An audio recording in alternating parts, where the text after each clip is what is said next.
The homework for tonight for 2/26/2013. If you have your binder, you can do these 4 problems from your work text on page 556.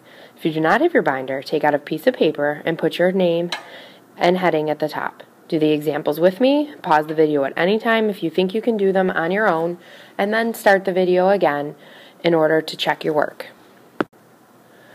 For this first example, we're going to determine whether the triangles are similar, and if so, write a similarity statement. And if you recall from your notes, we had the angle-angle theorem, and that meant that if we had 2 angles or 2 pairs of angles that were exactly the same, then we have similar triangles. So we have angle X as 55 degrees and angle V as 55 degrees. So we have one pair. Then the 2 triangles share angle W. Angle W are vertical angles, which means that we have 2 pairs, or angle-angle theorem. And so these triangles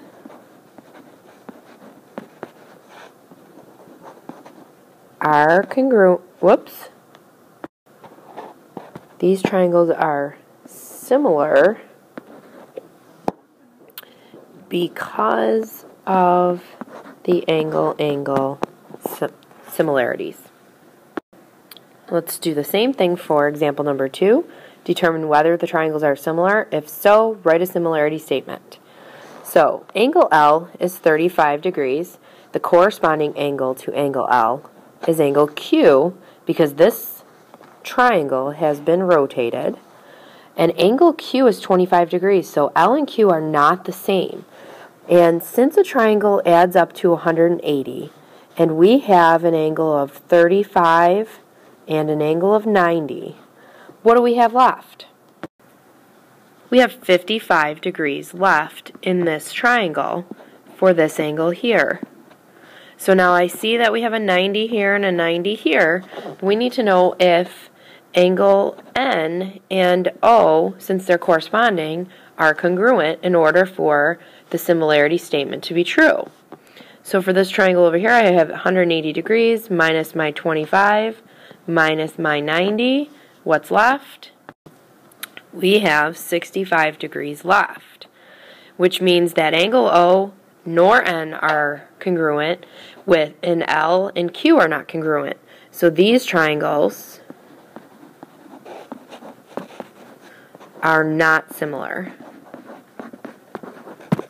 That was triangle L, M, N, not similar to triangle Q, P, O. In example number 3, we're going to find the missing side that's labeled side H. And I know that 0.3 corresponds to 2.2. We're talking about shadows here of a dog and a tree. So 0.3 corresponds to 2.2, as the height of the dog, 0.45, is to the height of the tree. And so we're going to cross multiply, and we have 0.3h equals 2.2 times 0.45, which is 0.99. We're going to divide both sides by 0.3, and we are going to get the height of the tree as 3.3 meters. Seeing as how this is our last example, this is the last part of the homework, example number 4, now would be a good time to pause the video and try this question on your own. We are going to find the missing side labeled D, meters. We need to decide which ones are corresponding in order to set up our proportion. So I have 4 spots for my proportion, and I can see that they have marked angle T with 1 hash mark and angle W with 1 hash mark. And so those angles correspond to each other, and so this has kind of been flipped around, this triangle. And so the 8 meters and the 4 meters are our corresponding sides, and our D meters on the bigger triangle and our 5 meters are corresponding sides. So here's our proportion. It's not the only proportion that will work, but it is one that will. If we cross multiply, we get 40 equals 4D.